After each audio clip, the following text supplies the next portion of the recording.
Welcome. Welcome to the fourth episode of JoJo's Bizarre Adventure, Stardust Crusaders.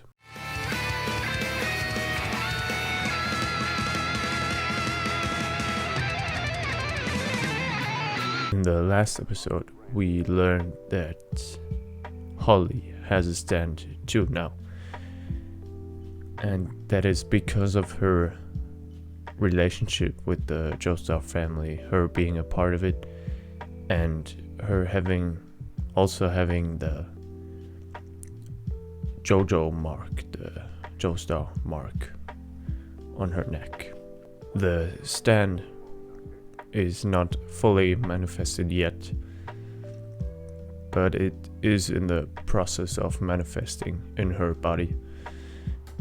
And the problem is that her life energy and her body can't take all of this energy of the stand, of the spirit. And so she will probably die from the effects. Avdol mentioned that he actually has a lot of knowledge about stands, and he mentioned that she has 50 days until the stand has fully manifested, and on the 50th day she will die. And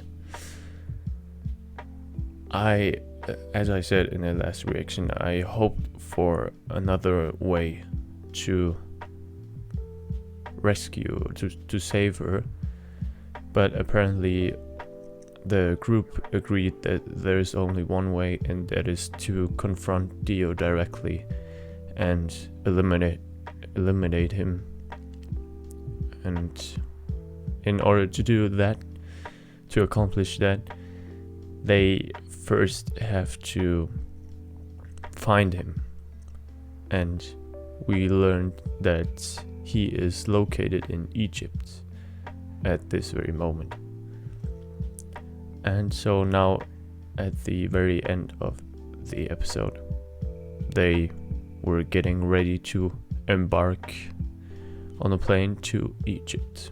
Just before the ending of the episode, we saw that there is most likely another stand user on this plane along with the group, and he also works for Dio. But here's my question: is he also controlled by Dio through the Flashbot, or is he doing it by his own choice, by his own volition? And who he is and what his stand is, we don't know yet, but we will probably find out in this episode. So yeah, I'm excited, and let's get into it.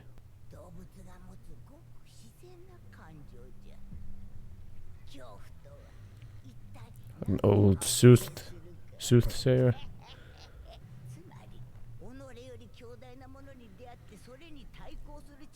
The fear of getting destroyed. And of course the fear of the unknown.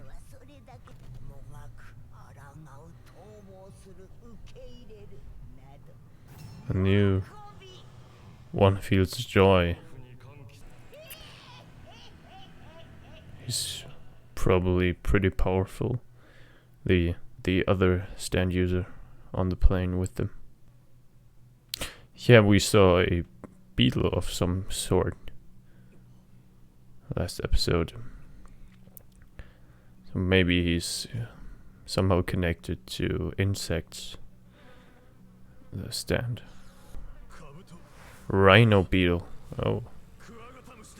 Stag beetle. Really? Oh, that's new. Interesting.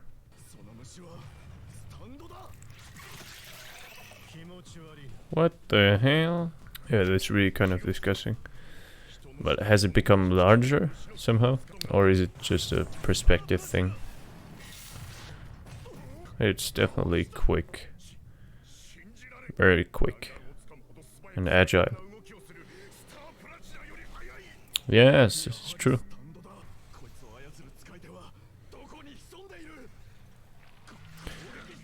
The second mouth reminds me of Alien, where the mouth also comes out of it through his hand.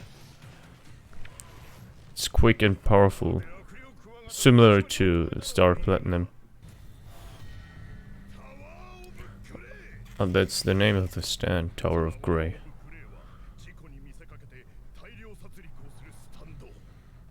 A very destructive stand.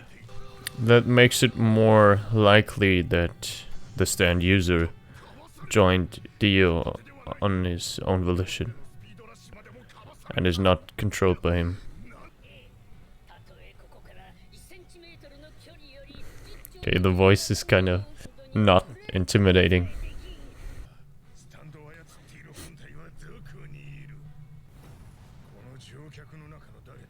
Oh, there in the left corner was someone, but I'm not sure. Oh no, okay. What?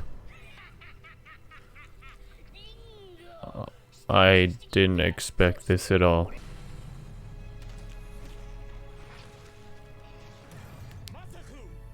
Massacre. Complete slaughter. That's kind of really twisted and wicked. The colors are different. Is it because of just the lights?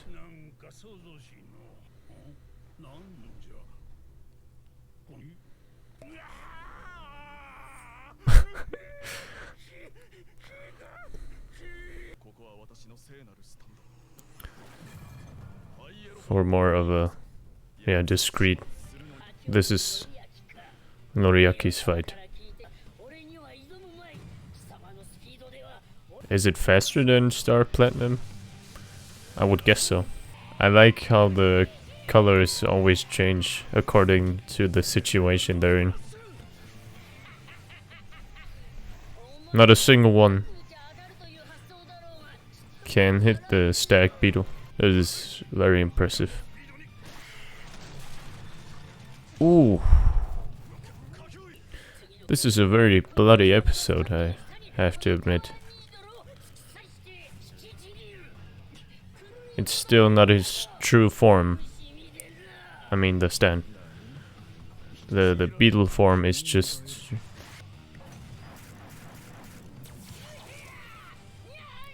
another secondary form. But very nice, he got it. Somehow. So it was his plan all along? Not bad, Noriaki. Not bad. What the hell is going on?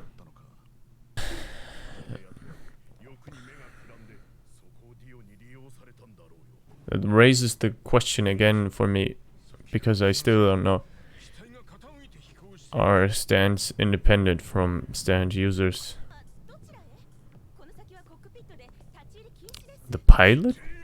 Is it the pilot? Really, in this situation?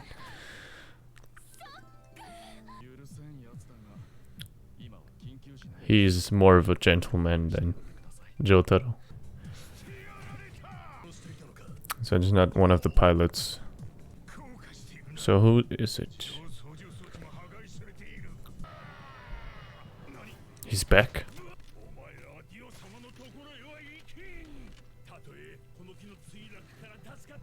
Lord Dio.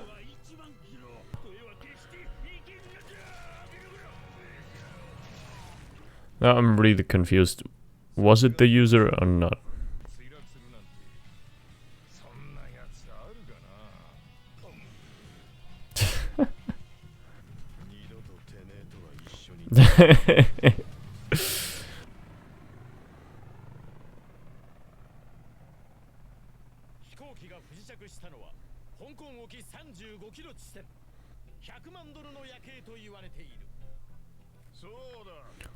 They're in Hong Kong now. They didn't get really far, actually. Hot cola. I don't know about that one. Mm-hmm.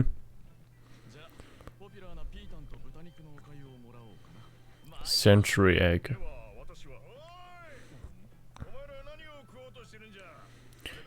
I would like to try that too at some point, maybe.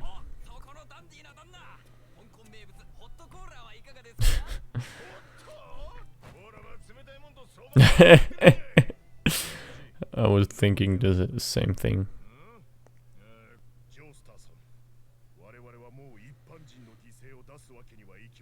Yes, definitely.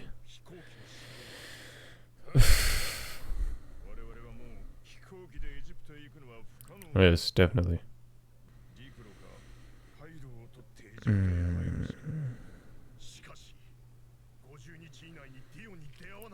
50 days. It's probably 49 or 48 left.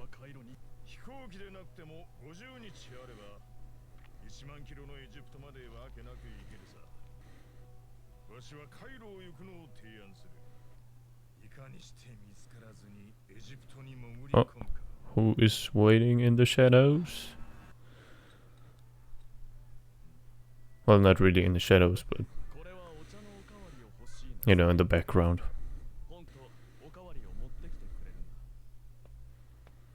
He knows a lot about Hong Kong and traditions.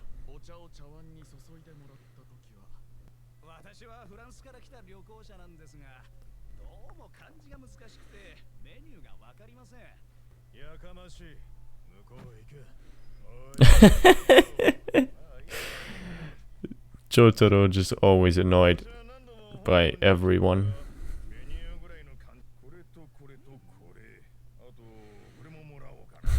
And this. And maybe just the whole menu. Just bring it all.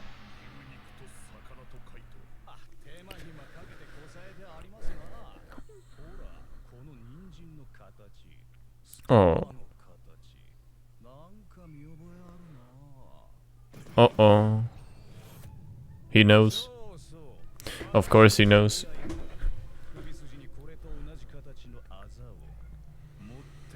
Is he also working for Dio? I hope not. But I like his hair. His haircut. What? Stand out of the rice porridge or what it was?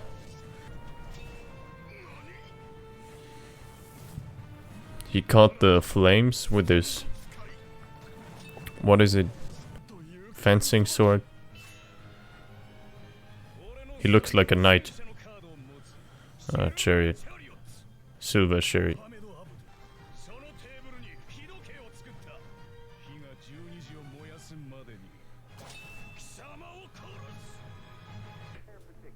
I have to admit, I'm still a bit confused with this episode, especially during the plane scene.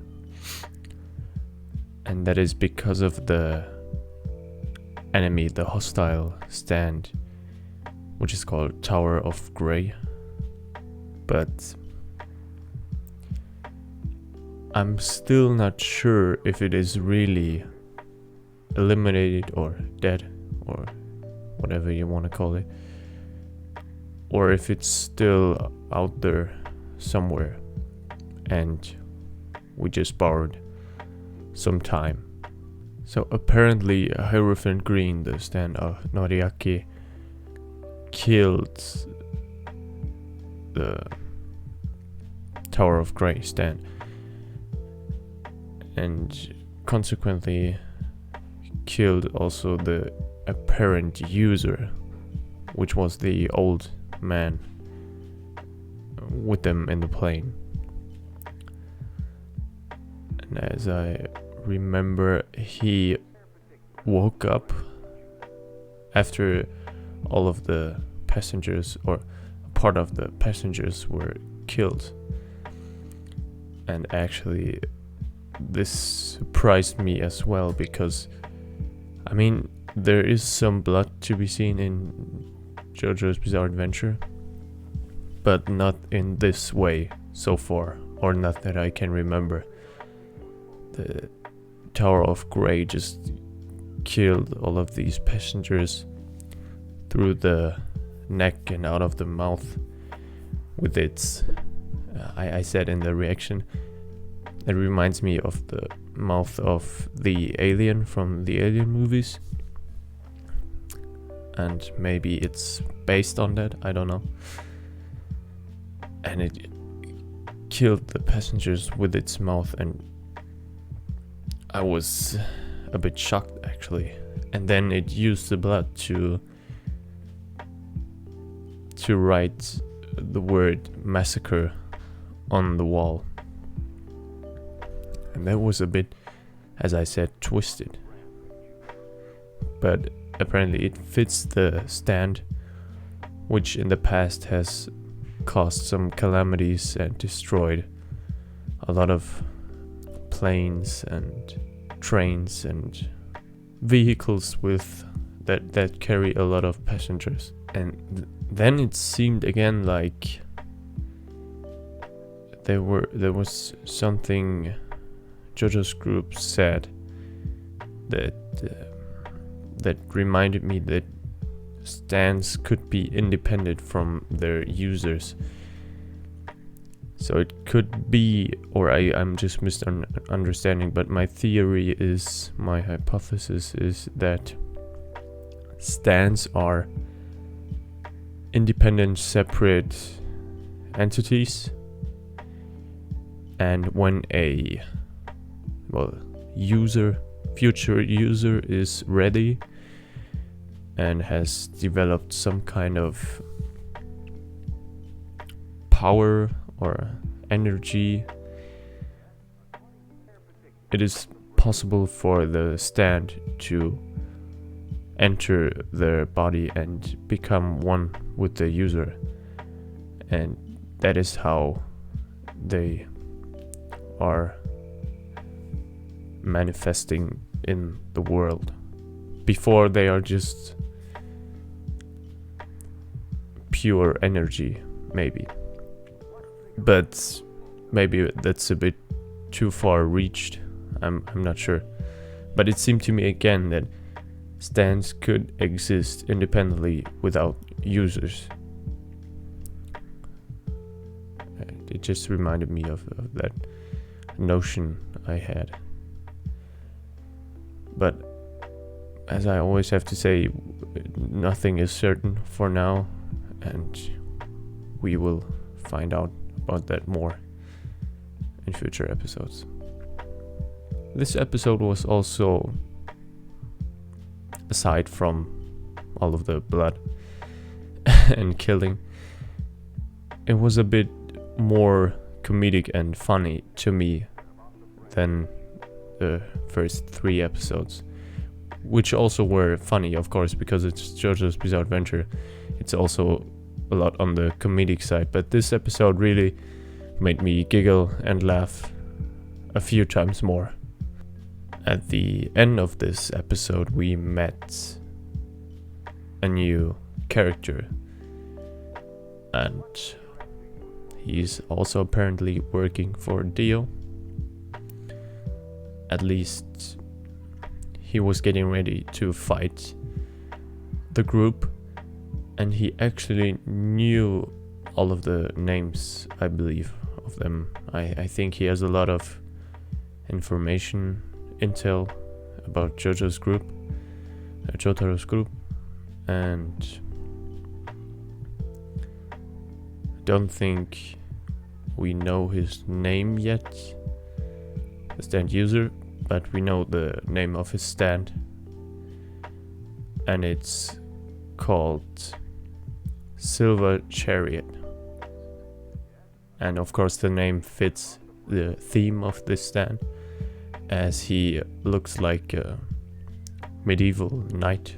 I really have to repeat my statements that so far all of the stand designs are really interesting and cool, and they are unique.